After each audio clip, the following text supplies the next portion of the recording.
ये दो श्लोक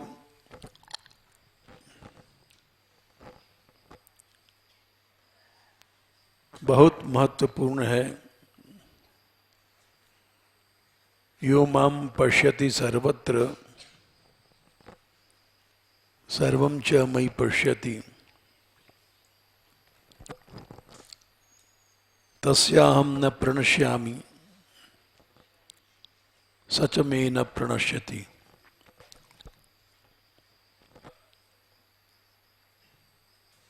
सर्वत्र चर अचर सब जगह मुझको देखता है और सर्वम च मयि पश्यति, सबको मुझ में देखता है।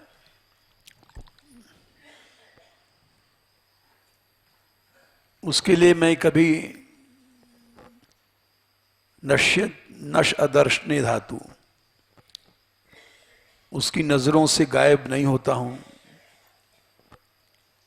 और वो मेरी दृष्टि में सर्वत्र सब जगह रहता है। इन्हें तादात्म्य को प्राप्त हो जाता है। भक्त भगवान का यही संबंध है, तादात्म्य का।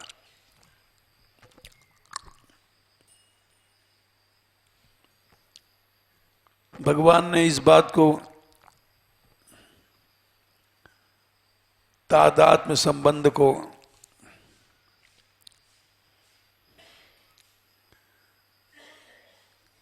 कई जगह कहा है।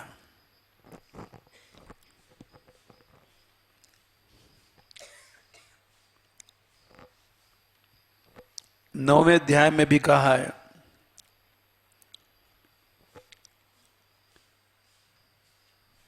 29वां श्लोक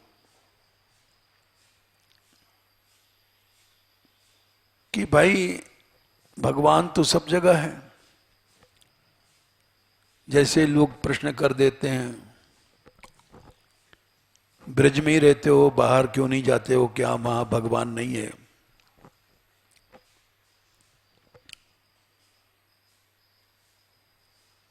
तो वैसे ही यहां भी भगवान ने स्वयं कहा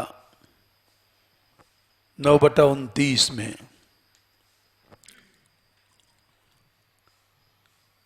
एक बात और बता दें कि भागवत का महात्म्य, भागवत सबसे प्रसिद्ध क्यों हुआ, सबसे बड़ी मानी गई पुराणों में शिरोमणि, उसका कारण क्या है?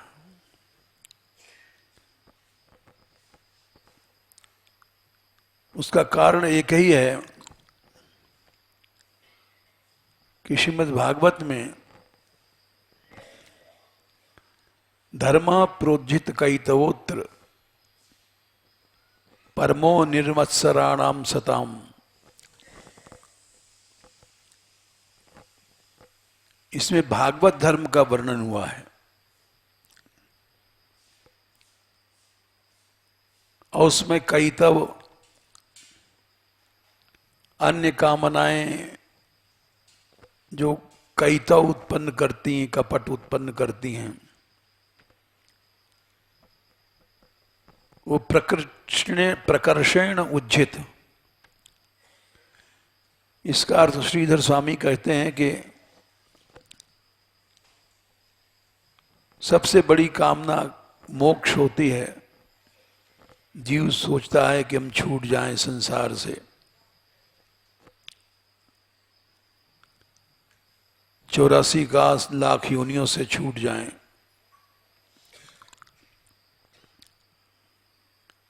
ये सबसे बड़ी कामना होती है, मुमुक्षा, मोक्ष की इच्छा। शंकराचार्य ने ये कहा कि ब्रह्म जिज्ञासा का अधिकारी वही है, अथ अथा तो ब्रह्म जिज्ञासा,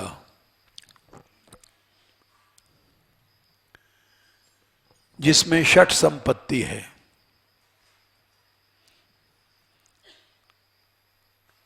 अब देखिए बड़ा विरोध है वैष्णव सिद्धांतों में और अन्य सिद्धांतों में। 6 संपत्तियां हैं तो तुम ब्रह्म को जानने के हकदार हो, मुमुक्षा, नहीं तो जानने के तुम अधिकारी ही नहीं हो।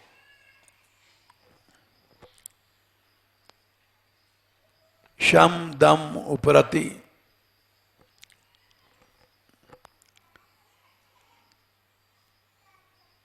समाधान, श्रद्धा, ये 6 संपत्तियां हैं।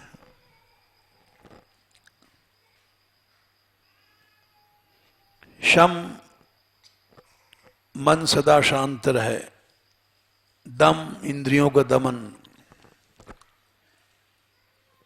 उपरति, उपरामता, राग हट जाए।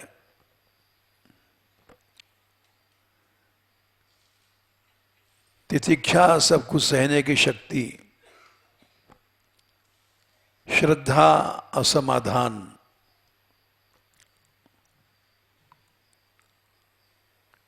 ये चीजें हैं तो तुम ब्रह्म को जानने के अधिकारी हो, नहीं तो अधिकारी ही नहीं हो।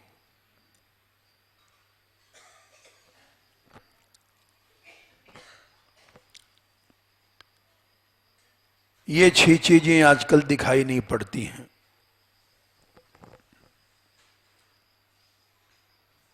इसलिए शंकर भाष्य के अनुसार हम लोगों को एडमिशन ही नहीं हो सकता है।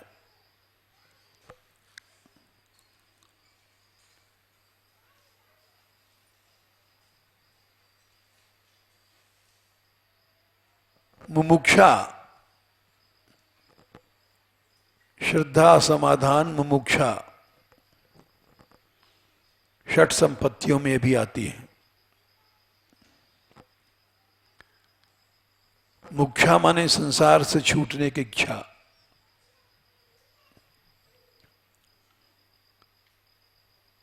संसार से छूटने की इच्छा नहीं है कहीं किसी को, सब पैसा खींच रहे हैं।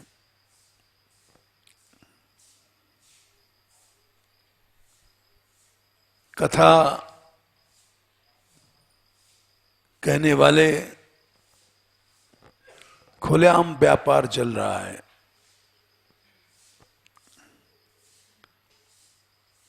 अनाउंसमेंट होता है, इतने लाख ये दे रहे हैं। कथा को रोक करके बीच में भगवत चरित्र को, यहां तक कि एक कथाकार, उन्होंने कृष्ण चरित्र ही गायब कर दिया।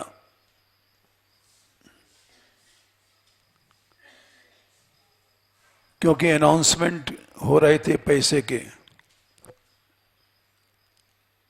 एक एक कथा में 50 लाख रुपया इस तरह से आ जाता है।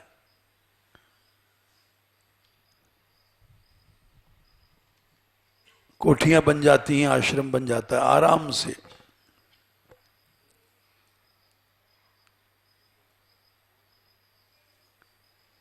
एक बहुत बड़ा टेक्निक चल पड़ी है। अच्छे 2 चैनल पकड़ लो, अनाउंसमेंट करना शुरू कर दो, पैसा ही पैसा आ जाता है।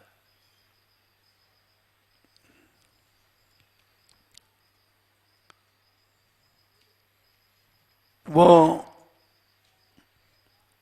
इसीलिए हमने अनाउंसमेंट, हमने कहा मत करो। गौशाला के लिए 21,000 एक आदमी दिए थे, और लोग देने वाले थे।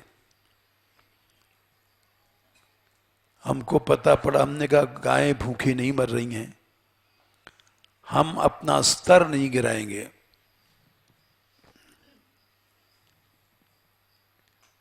ये जो स्तर है, ये देखा जाए तो अपराध है, नामापराध है, खुलेआम नामापराध है।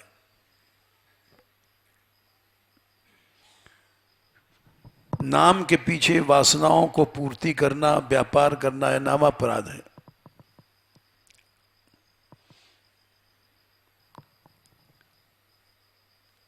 भागवत तो एक वैष्णव ग्रंथ है, फिर वो भागवत नहीं रहा, शुद्ध बिजनेस है।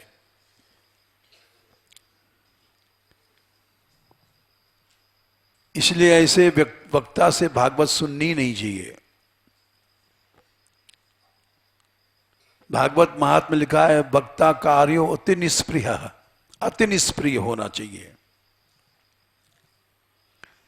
विरक्तो वैष्णव विप्रो वेद शास्त्र विशुद्धिकृत दृष्टांत कुशलो धीरो वक्ता कार्यो अति निष्प्रिय। लेकिन वही वक्ता आजकल चल रहा है जिसका एडवर्टाइजमेंट ज्यादा है, जिसकी फीस ज्यादा है, जिसकी वैल्यू ज्यादा है। 50 लाख की कथा है, 30 लाख की कथा है।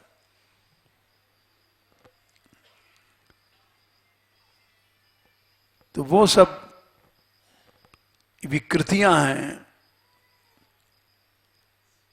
समाज की, नाम की, कथा की। नाम की विकृति क्या है? नामापराध।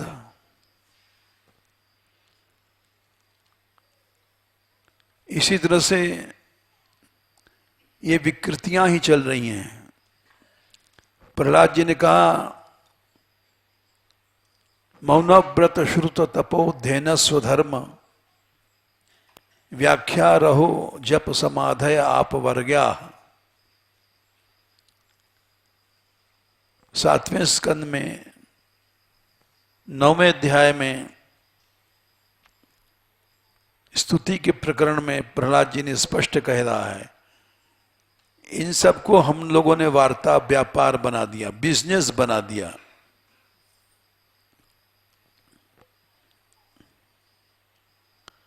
और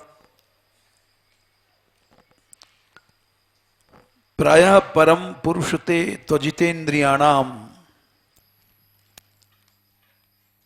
ऐसा क्यों हुआ? अजितेंद्रिय हैं। वार्ता भवंती, केवल व्याख्यानों को वार्ता बना दिया है।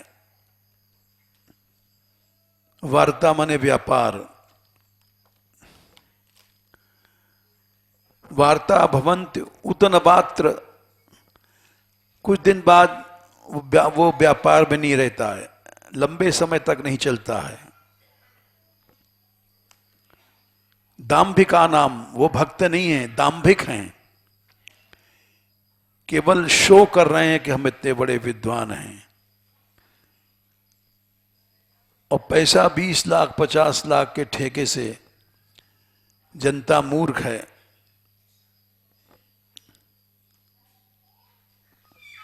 ये उन्होंने 9वें अध्याय में 46वें श्लोक में कहा है,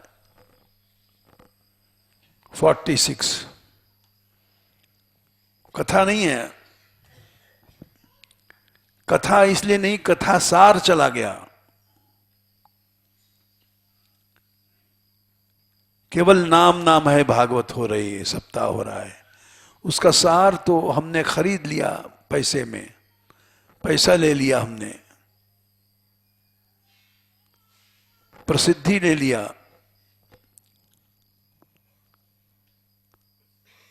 कथा, उससे कुछ कल्याण नहीं होना है। क्योंकि कारिता कर्ण लोभेन कथा सारस्ततो गतः। गेहे गेहे जने जने, घर घर कथा होगी। महात्मा लिखा है, जने जने, लोग लोग तमाम कथाएं कराएंगे। लेकिन अगर कहीं कथा होने लग जाए तो कलयुग चला जाए। कलयुग भी बड़ा होशियार है। बोले प्रभु ने कृपा करके श्रीमद् भागवत प्रकट किया कि वेद पुराणों का फल है, इसका सेवन करो। कल जो घुस गया उसको बिजनेस बना दिया।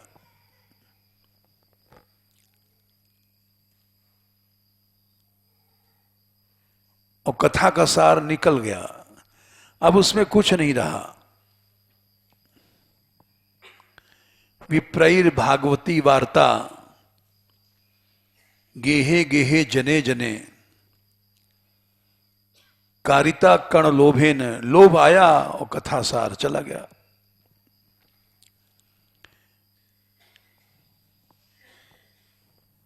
तो वो भागवत जी इसी तरह से भगवन नाम है। एक नाम भवसागर पार कर सकता है, पद्म पुराण का श्लोक है। नामैकम यस्य वाची, इस श्लोक को कृष्णदास कविराज ने चरितामृत में कई जगह लिखा है। नामैकम यस्य वाची, भगवान नाम तो एक बार वाणी में ही आ जाए धोखे से, स्मरण पथगतम, याद आ जाए भगवान नाम, ऐसा है। श्रोत्र मूलम गतम व, कानों में सुनाई पड़ जाए, चाहे शुद्ध है अशुद्ध है, तार्यत्येव सत्यम, निश्चय तार देगा। लेकिन कौन तर रहा है? दिन रात अखंड कीर्तन चल रहा है, जहां दिन रात माला चल रही है, तारने की जगह वहां लड़ाई हो रही है, झगड़ा हो रहा है। हमने देखा है समाज में, कीर्तन में, अखंड कीर्तन में मुखिया और झेला कुल्हड़ पर लड़ रहे हैं कि दूध का कुल्हड़ तुमको 2 मिला, हमको 1 मिला। गाती पर लड़ रहे हैं, दक्षिणा पर लड़ रहे हैं।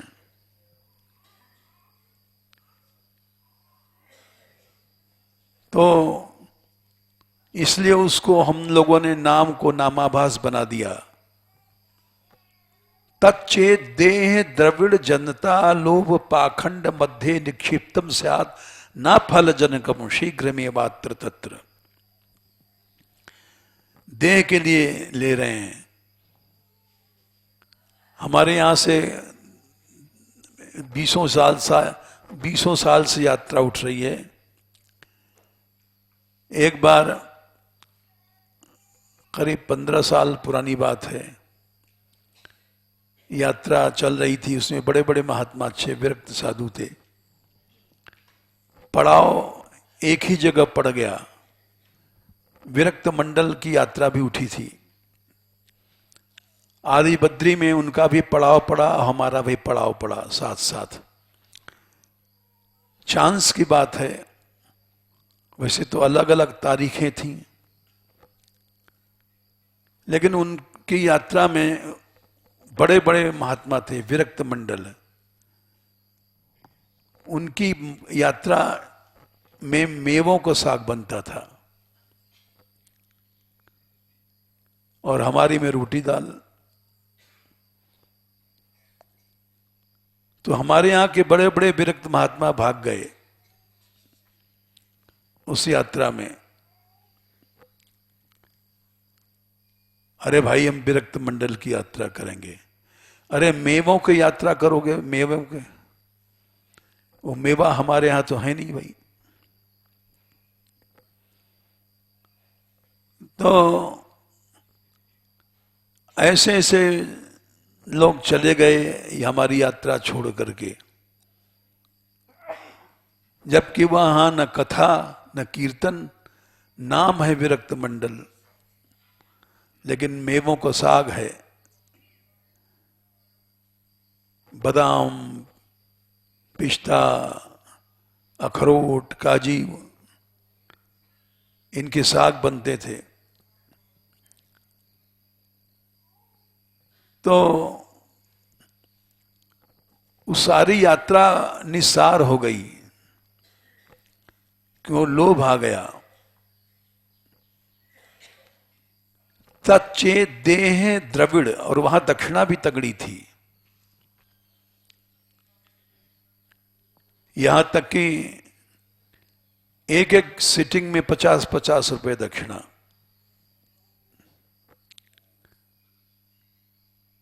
द्रविड़ कहते हैं पैसा को, देह कहते हैं शरीर के सुख को। देह द्रविड़ जनता, जनता कहते हैं प्रचार होगा हमारा। लोभ, किसी भी लोभ में, कोई भी लोभ आया, वो भगवन नाम को, भगवत कथा को, सबको राजस तामस कर देगा। भक्ति सारी राजस तामस हो जाएगी, जप आदि राजस तामस हो जाएंगे, पूजा मंदिर का वो राजस तामस हो जाएगा। वो जो शबरी के बेर, जूठे बेर भगवान खाने के लिए चले गए, वो निर्गुणा भक्ति थी, गुणातीत। और अगर शबरी में दिखावा होता तो उसकी भक्ति निर्गुणा नहीं होती, राजस तामस हो जाती है।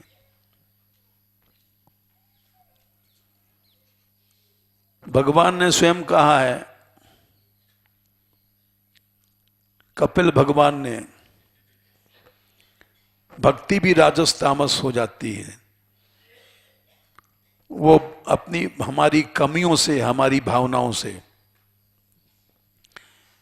3 स्कंद 29वां अध्याय 8, 9, 10।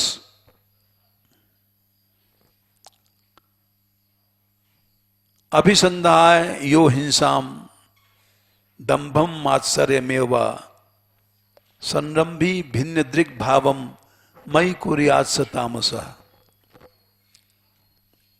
दिन रात भजन कर रहा है लेकिन तामस भक्त है, भगवान कह रहे हैं। बोले संरंभी मन क्रोधी है, मात्सर ईर्षा है। ईर्षा इतनी ज्यादा घुस गई है कि राधाष्टमी आ रही है, इसमें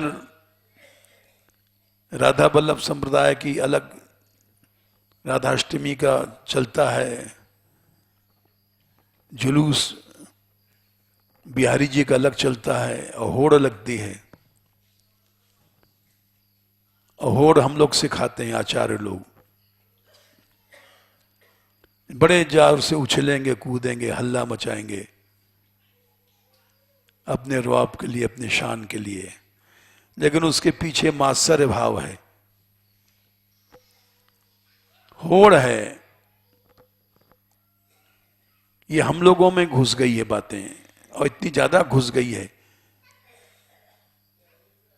सांप्रदायिक परिवेश दे दिया हम लोगों ने, आचार निष्ठा का स्वरूप दे दिया। और साधारण व्यक्ति में इतनी अकल होती नहीं है कि वो भीतर सूक्ष्म रूप भावों को पकड़े। भिन्न दृक् भाव, भिन्नता का भाव आया और तामस हो गई भक्ति। और अनन्यता के पीछे हम लोग भिन्न दृक् भाव सिखा देते हैं, भेद दृष्टि, सारी भक्ति तामस कर देते हैं।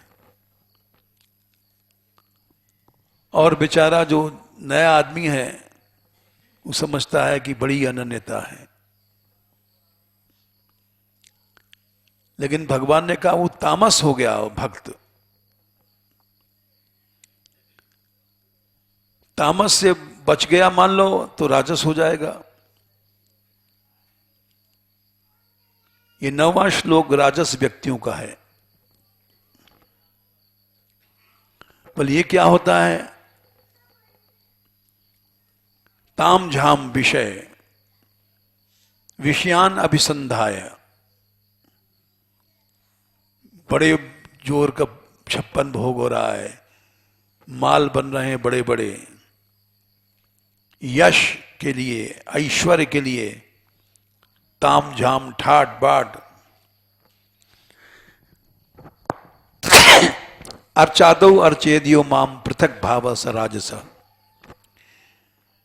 ये सब शो दिखाना ऐश्वर्य, ये सब भक्ति को ही राजस बना दिया। अर्चादो माने पूजा आदि में, अगर राजस से भी बच गया तो सात्विक भी बनना एक बाधा है। कर्म निरहारम उद्देश्य परस्मिन व तदर्पणम,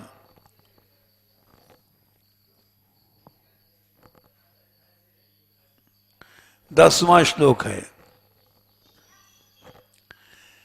हमारे पाप जल जाएंगे इस स्वार्थ से, हमको मोक्ष मिल जाएगा इस कामना आई, तो सात्विक भक्ति बन गई। यह भी गड़बड़ मामला है, मोक्ष की इच्छा। इसलिए यह भी कैतव है। कैतव बिल्कुल छोड़ दिया गया। प्रोज्झित माने सात्विक भी कामनाएं कैतव हैं। धर्म प्रोज्झित कैतवोत्र, किसी प्रकार की कामना आना, सात्विक कामना भी ठीक नहीं है।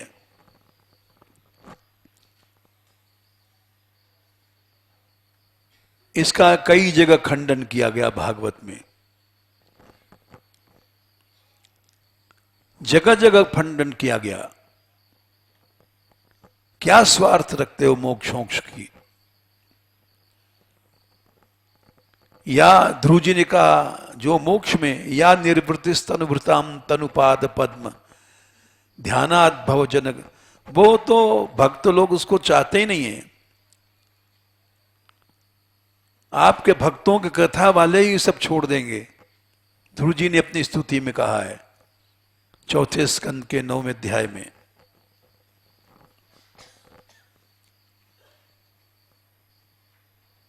चार 9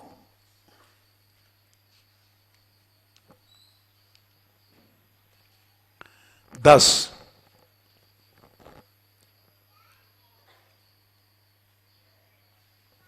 ब्रह्म सुख में वो आनंद नहीं है। 4 9 10 धर्म प्रोज्झित कैतवोत्र का उदाहरण हम दे रहे हैं। इसलिए भागवत का महत्व है कि उसमें कैतव बिल्कुल नहीं है।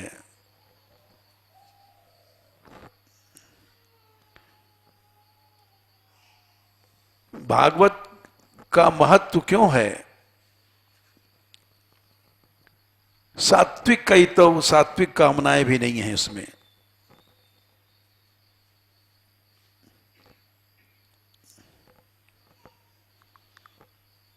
चौथे स्कंद में ही एक और उदाहरण दे रहे हैं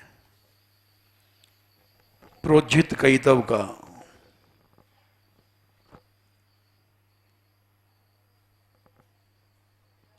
ये सब जो दिखाता है बार बार वही भागवत कहने का अधिकारी है, और नहीं तो हम जैसे लोग अधिकारी नहीं हैं।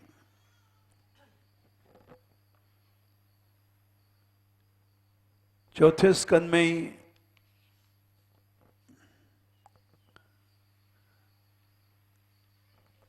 सुखदेव जी ने प्रसंग लिखा है, राजा पृथु को उपदेश करने सनकादिक गए हैं।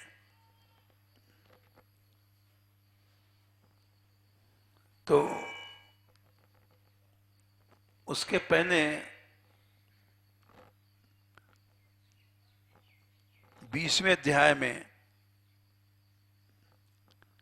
भगवान ने कहा कि वरदान मांगो। पृथु जी से भगवान ने प्रकट होकर के कहा, यज्ञ में 16वें श्लोक में 4b16 वरम चमत कंचन मानवेंद्र, कुछ भी वरदान मांग लो, तुम्हारे गुणशीलों ने हमको बांध दिया है।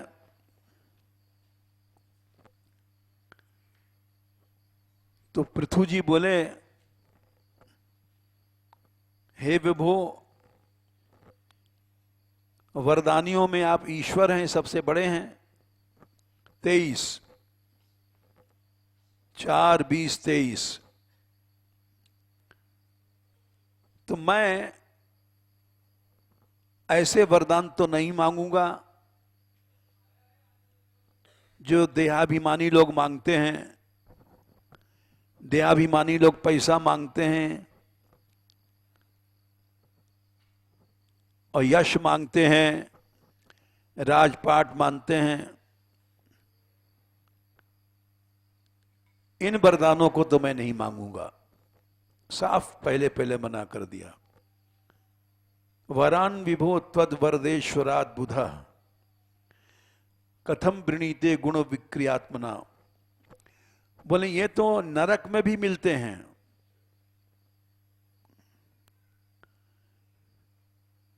ये नारकाणाम अपि संति देहिनाम, नरक में जाओगे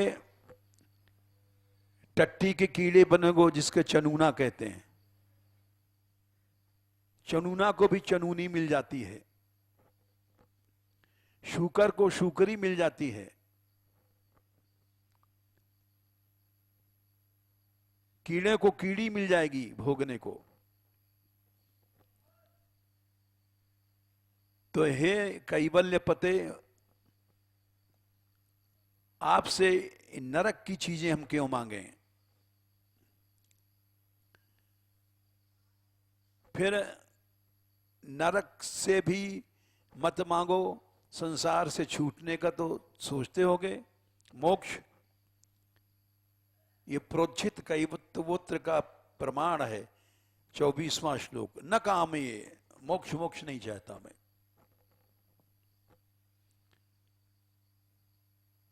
प्रोज्झित का ये सब चीजें भागवत में समझाना चाहिए। ये भागवत नहीं है, वो केवल हल्ला गुल्ला है। जब तक जीव समझेगा नहीं कि भागवत किस लिए प्रशंसनीय है। धर्म प्रोज्झित कैतवोत्र, इसमें कैतव नहीं है, कोई भी स्वार्थ नहीं है मोक्षादि का, निष्काम प्रेम भगवान का। इन सिद्धांतों को हम लोग गायब कर देते हैं। हाँ, सेठ चुन्नी माल 2.5 लाख रुपए दे रहे हैं, 10वें स्कंद गायब हो गया। 50 आए डोनर आए, 1 घंटे तक डोनेशन चलता रहा। केवल कैतव कैतव की कथा होती रही, कृष्ण कथा गायब हो गई। वो भागवत नहीं है, वो केवल बिजनेस है। प्रहलाद जी ने कहा है, मनोव्रत श्रुत तपो ध्यन स्वधर्म व्याख्या रहो जप समाधय आप वर्ग्या परम प्राय परम पुरुषते त्वजितेन्द्रियाणाम। या जितेंद्रीय लोग बैठ गए कथा कहने व्यास गद्दी पे, वार्ता इन्होंने बिजनेस बना दिया। ये प्रहलाद जी ने कहा है। हम लोगों ने बिजनेस बना दिया, सारा धर्म खा गए, सारी भागवत खा गए, पूजा वाले मंदिर वाले सारी पूजा खा गए, मंदिर को खा गए, वैष्णवता को खा गए।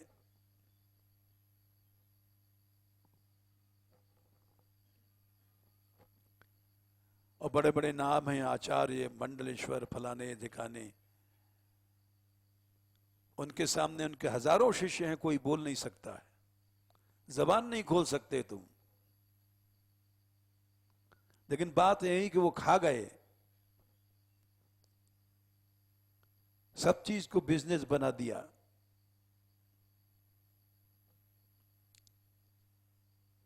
ये कैसे सीखेगा मनुष्य की कामनाओं को छोड़ो। न कामये नाथ तदप्य हम क्वचित नयत्र युष्मत चरणाम्बुजा सब। वो कहां मिलेगा? महत्तमांतर हृदयान्मुखच्युतो, महापुरुषों के हृदय में जो निष्कामता होती है, वो निष्कामता उनके हृदय से निकल करके उनके मुख में आती है। वो कथा हमको सुनाओ। बाकी हम जैसे लोग वासनाओं के भिखमंगे कथा कहने बैठ जाते हैं और सारी कथा को खा जाते हैं, उसका सार खा गए, छूच छूच रह गया, अब तुम लोग सुनते रहो। ये नंगा नाच हो रहा है और इसके खिलाफ कोई समाज में आवाज नहीं उठा सकता। उनका दबदबा है, उनको रुआब है उन लोगों का, किसी में हिम्मत नहीं है इन बातों को कहे। बोले उन महापुरुषों से सुनो कथा। 25वां श्लोक, 4, 20, 25, जिनके शब्दों के साथ भगवान के चरणों की हवा आती है। बोले क्यों हवा कैसे आएगी? जिनके हृदय में कामनाएं नहीं है, भगवान है, वो जब कथा कहेंगे तो उनके हृदय में भगवान के चरण हैं, उन चरणों को छू करके शब्द आते हैं, तो तुम्हारे भी कानों में भगवान घुस जाएंगे। शृणुतः स्वकथाम कृष्ण पुण्य श्रवण कीर्तन। केवल सुनने मात्र से भगवान आ जाएगा, उनके शब्द सुनने मात्र से।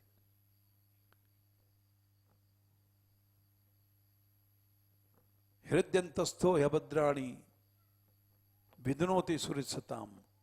स्वयं भगवान आ जाएंगे, भले ही उसमें अच्छे शब्द नहीं हैं। तदवाग विसर्गो जनताग विप्लवो यस्मिन प्रतिश्लोकम अबद्धवद्यपि। ये नारद जी ने सबसे पहले कह दिया है, पहले स्कंद के 5वें अध्याय में। उन्होंने कहा कि कोई बड़ा लच्छेदार विद्वान भाषण बोल रहा है, नयत वचश्चित्र पदम हरेर यशो, भगवान के यश को नहीं लिया, केवल ये सब प्रपंच चुटकुले वुटकुले और डोनर वोनर ये चला रहा है। कौवे की चौं चौं को है, वायस तीर्थ है, माने उसने सारी कथा को कौओं की पंचायत बना दिया, उसको वायस तीर्थ कहते हैं। कौआ वायस तीर्थ क्या चीज है? ये बड़ा विचित्र श्लोक है।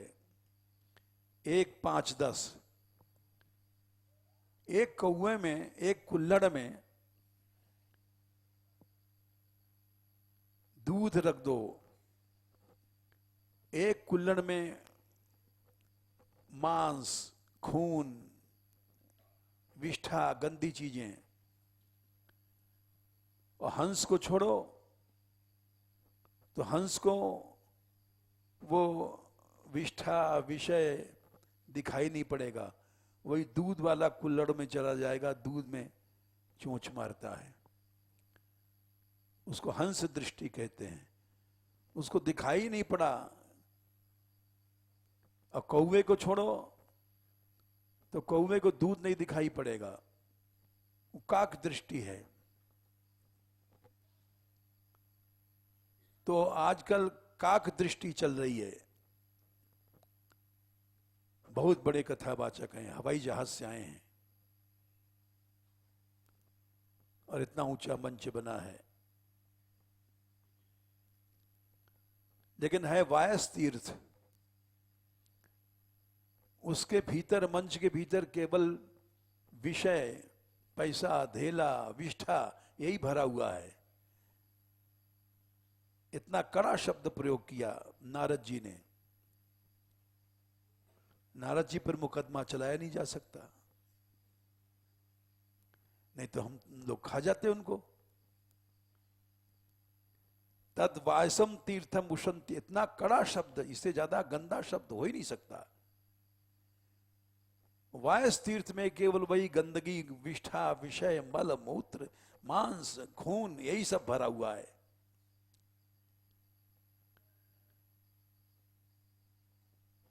बड़ा सुंदर भाषण चल रहा है, चित्रपद मने अच्छी अच्छी भाषा बोली जा रही है, लेकिन है वो वायस तीर्थ है। सावधान रहना, उसके सुनने से तुम्हें केवल विकार की प्राप्ति होगी, और हो रही है। फिर दूसरा कथावाचक सोचता है हम भी ऐसा करेंगे, उसके पास 20 लाख आए, हम 50 लाख की खींच लेंगे।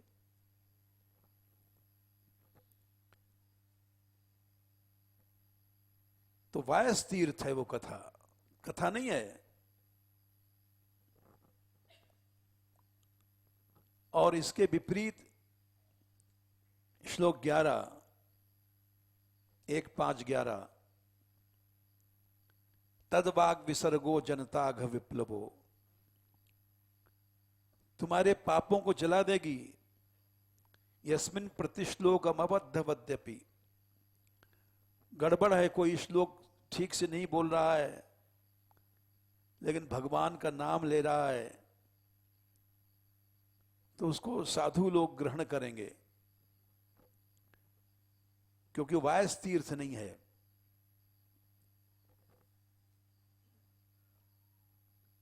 इसीलिए अभी 10 दिन पहले की बात है, यहां गहबर वन में हमारे रसकुंज के नीचे कोई बहुत प्रसिद्ध गायिका आई थी। तो बड़ी भीड़ वहां हुई और सुंदर स्वर थे, बहुत सुंदर, म्यूजिक बड़ा अच्छा था। तो हमारी कुट्टी की सब लड़कियां अधिकतर पहुंच गई वहां, नाचने मुचने लग गई। तो ये श्री जी निकली रस मंदिर से और खींच खींच करके उनको भीतर किया, चलो भीतर। यहां बहुत से लोग शराबी बैठे हैं, गुंडे भी बैठे हैं। हमसे किसी, इन्होंने कहा, ब्रज किशोर जी ने, ऊपर से देख रहे थे। तो ये बुद्धि प्राय लोगों में कम है। ज्यादा नाम गाम, ताम झाम, बाजा बाजा, ऑर्केस्ट्रा देखे, स्वर देखे, लेकिन वो वायस तीर्थ है। उस गाने के पीछे पैसा, उस गाने के पीछे नाम, उस गाने के पीछे यश, हम लोग मोहित हो जाते हैं। अच्छी ट्यूनिंग है, अच्छा म्यूजिकल जमावड़ा है, इस बार पर मोहित हो जाते हैं। लेकिन है वायस तीर्थ। उसके जगह दूसरा व्यक्ति जो केवल भगवान नाम ले रहा है, न उसमें सुर है न ताल है, तो उसको पहचानने की कल हर व्यक्ति में नहीं होती। नामान्यनंतस्य यशोंकितानि यच्छृण्वन्ति गायन्ति गृह्णन्ति साधवः। केवल कोई कोई साधु उसको पहचानते हैं कि गाने वाला किस लक्ष्य से गा रहा है, कहने वाला किस लक्ष्य से कथा कह रहा है, क्या दुकानदारी है कि क्या है लक्ष्य है। ये भागवत के शुरू में ही ये सब बातें खोल दी गई हैं।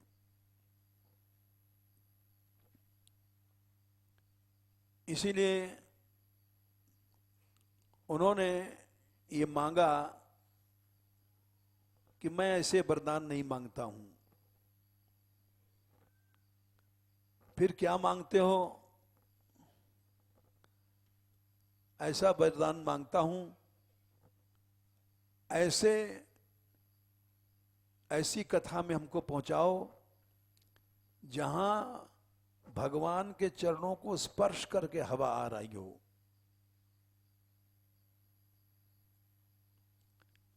जिसके हृदय में कामनाएं हैं वो कामनाओं को छू करके कथा आ रही है, और जिसके हृदय में कामनाएं नहीं है, केवल भगवान है, भगवान के चरणों को छू के आ रही कथा। तो हम वो चीज चाहते हैं। उन्होंने मांगा वरदान 4-20-25।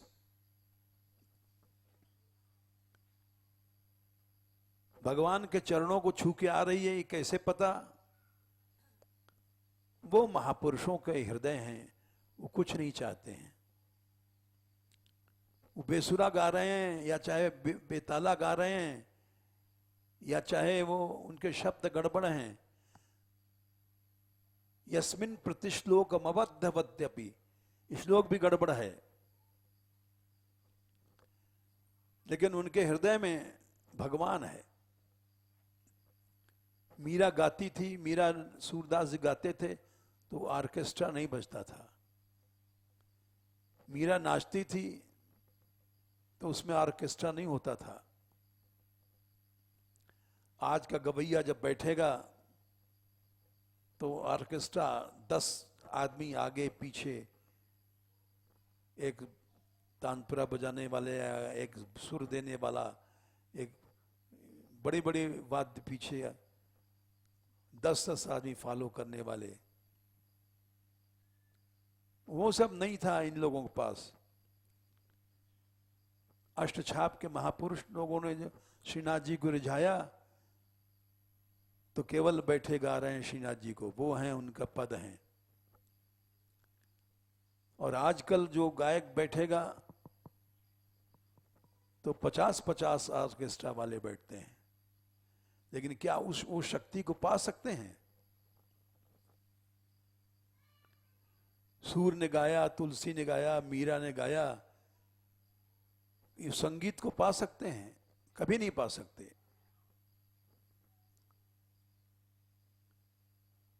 इसलिए क्योंकि इनके शब्दों में, इनके गाने में वो कामनाओं को छू करके हवा आ रही है। ये 25वां श्लोक बड़े गजब का है। स उत्तम श्लोक महन मुखच्युतो भवत पदाम्भोज सुधा कणानीला। वो जो उनके शब्द आ रहे हैं, जो उनके स्वर आ रहे हैं, वो भवत माने आपके पदाम्भोज चरण कमल के अमृत के कण को लेकर के हवा आ रही है। अनिल माने उनके मुंह से जो शब्द निकल रहा है, वो हवा निकलती है, हवा से शब्द गाता है, हवा निकलती है। उस हवा में भगवान के चरणों का स्पर्श है।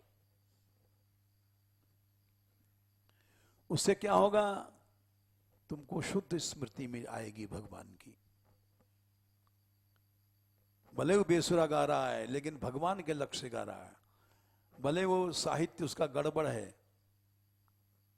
अबद्धवती श्लोक भी गड़बड़ बोल रहा है, उसकी कथा, उसके गाने को सुनने से स्मृतिम पुनर्विस्मृत तत्व वर्तमानाम। हम लोग कुयोगी हैं, सब तत्ववर्त भूल चुके हैं भगवत प्राप्ति के मार्ग। वो फिर से सावधान हो जाते हैं।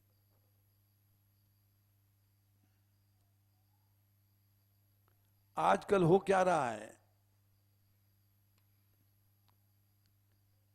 भागवत नहीं हो रही है, केवल भागवत का व्यापार हो रहा है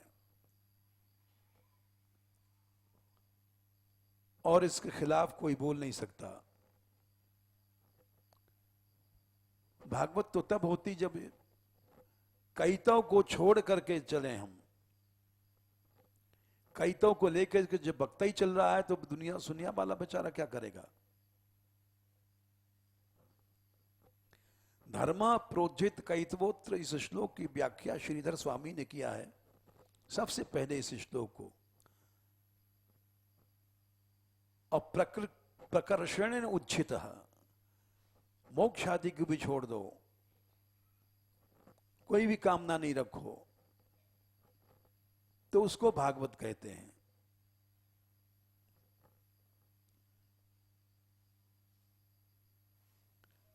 देखो, भागवत धर्म के बारे में भागवत में तीसरे स्कंद में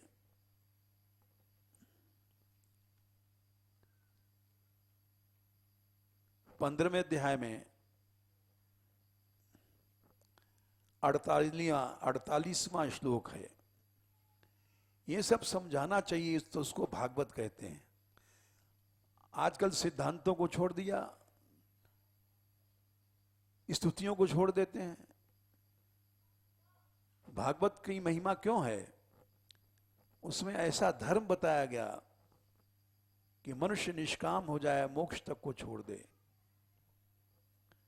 अब देखो, एक श्लोक है 48वां श्लोक 15वें अध्याय का।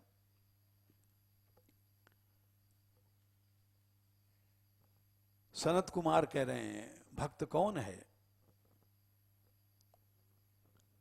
अत्यंतिकम माने मोक्ष, मोक्ष को भी नहीं जानते हैं, कुछ गिनते नहीं, मतलब उसको महत्व नहीं देते हैं। न आत्यंतिकम बिगड़ंती, उसकी गिनती नहीं करते हैं कि मोक्ष कोई चीज है। यद्यप आत्यंतिकम प्रसादम, सबसे बड़ी कृपा है आपकी, तब भवसागर से छूटेगा।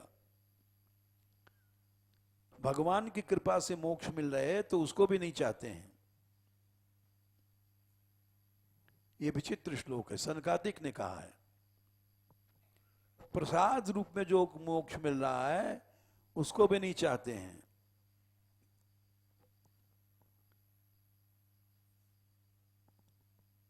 कागभुषुंडी मांगवर अति प्रसन्न मोहिजान, अणिमादिक सिद्धि अपरिनिधि मोक्ष सकल सुख खान।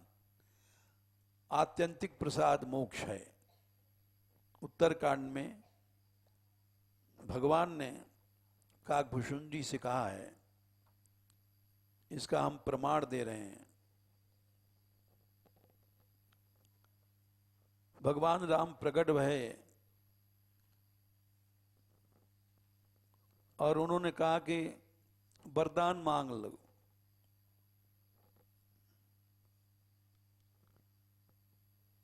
बोले क्यों? हम अत्यंत प्रसन्न हैं, अति प्रसन्न मोहिजान।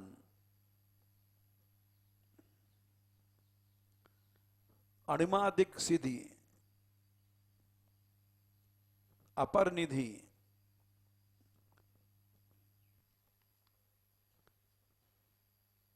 ज्ञान भाग, समस्त सिद्धियां ले ले, निधियां ले ले, मोक्ष ले ले, ज्ञान ले ले, विवेक ले गए, विरति वैराग्य ले ले, क्या रहा? कुछ नहीं रहा। अभी हम एक एक शब्द की व्याख्या करें बहुत समय लगेगा। विरति क्या चीज है? पर वैराग्य जो पतंजलि भगवान ने दिखा है कि मुक्त होने के बाद मिलता है, वो विरति दे रहे हैं। तो सोचने लगे प्रभु कह देन सकल सुख सही, भगत यापनी देन न गई। भक्ति को तो कहा ही नहीं। तो उन्होंने 84 में मांगा, अविरल भक्ति विशुद्ध तव श्रुति पुराण जीव गाव। अब इस श्लोक को समझ पाओगे।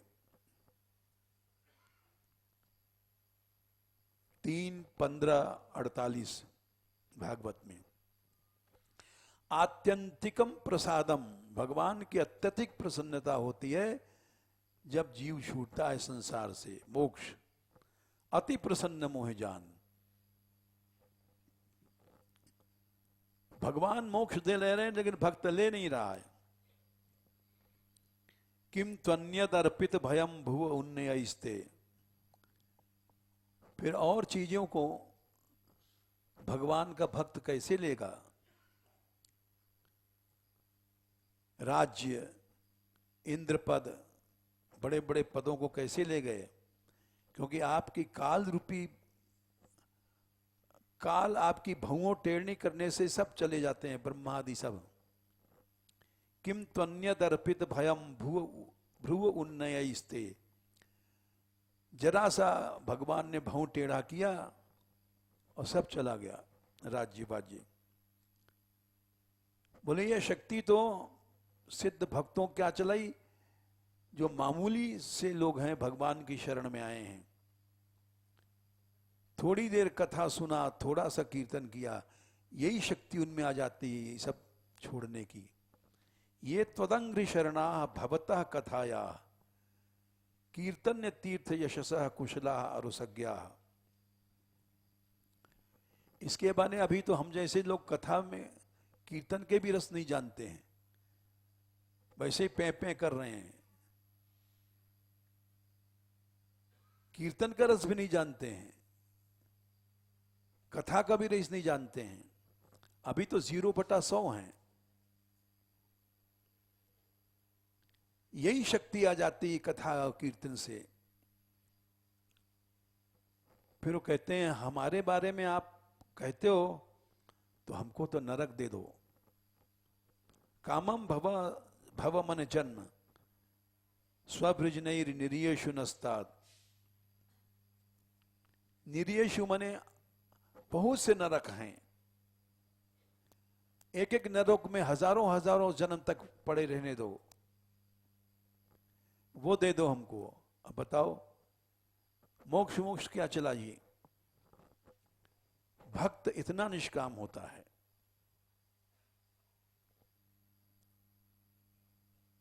ये सब बातें समझाना चाहिए, उसी का नाम कथा है। और नहीं तो व्यथा है।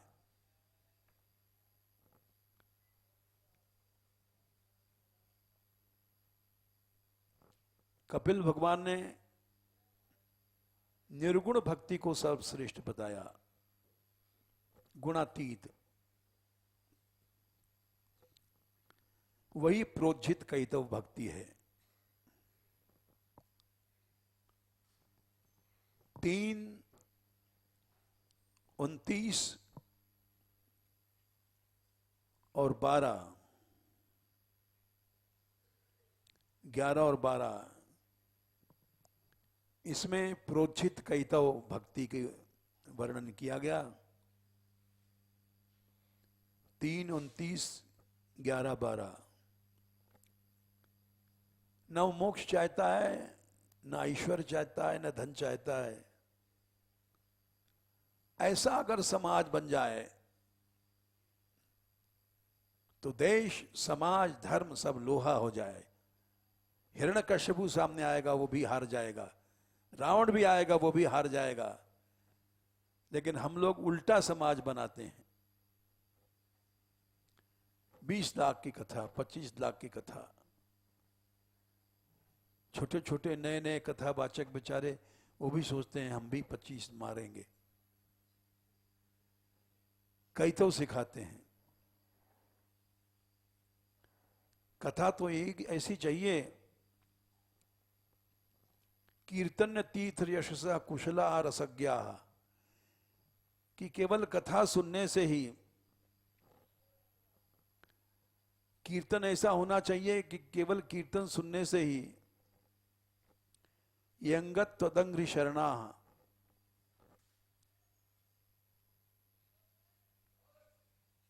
कुशला रसज्ञा, उनको रस आवे और 48वें श्लोक में कहा है 3:15-48 में, तुमने कथा सुना क्या मिला तुमको, कीर्तन सुना क्या मिला, बोले यही मिल गया कि सब छोड़ो, काल जिसको खा जाता है, नात्यंतिकम बिगड़न्त्यपिते प्रसादम, मोक्ष भगवान सामने आके दे रहे हैं, नहीं नहीं मोक्ष नहीं चाहिए महाराज, क्योंकि हमने ये अंगत त्वदंग्रि शरणा भवता कथाया, हमने आपकी कथा सुनी है। बोले और क्या सिया, कीर्तन ने तीर्थ यशस, कीर्तन किया है, अब हमको कीर्तन मिल गया तो हम क्या करेंगे, मोक्ष क्या करेंगे, धन संपत्ति क्या करेंगे, 50 लाख रुपया क्या करेंगे इंद्र बन करके। ये कथा और कीर्तन के यह रस होता है, लेकिन उल्टा होता है। हमने सुना था कि एक संत ने बताया कि मुरारी बापू काला कपड़ा ओढ़ के कथा कहते हैं, तो बहुत से कथावाचक काला कपड़ा ओढ़ने लग गए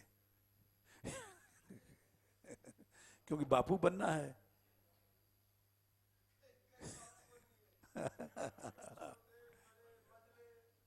हाँ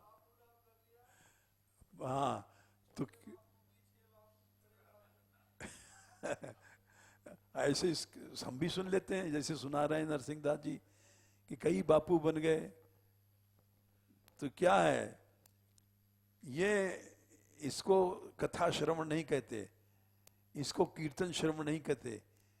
कथा सुन करके ये विचार आवे कि सुखदेव नंगे आए नंगे चले गए, हम भी दिगंबर बन जाएंगे। कीर्तन सुन करके ये ऐसा होना चाहिए, कीर्तन के आचार्य सुखदेव जी कि नंगे आए नंगे चले गए, लेकिन उल्टा हो रहा है यहां तो। निर्गुण भक्ति क्या है, लक्षणम भक्ति योग से निर्गुण से उदाहृतम अहितुक्य व्यभेता या भक्ति पुरुषोत्तमे। बड़ा लंबा प्रसंग है, कल कहेंगे। जय श्री राधे।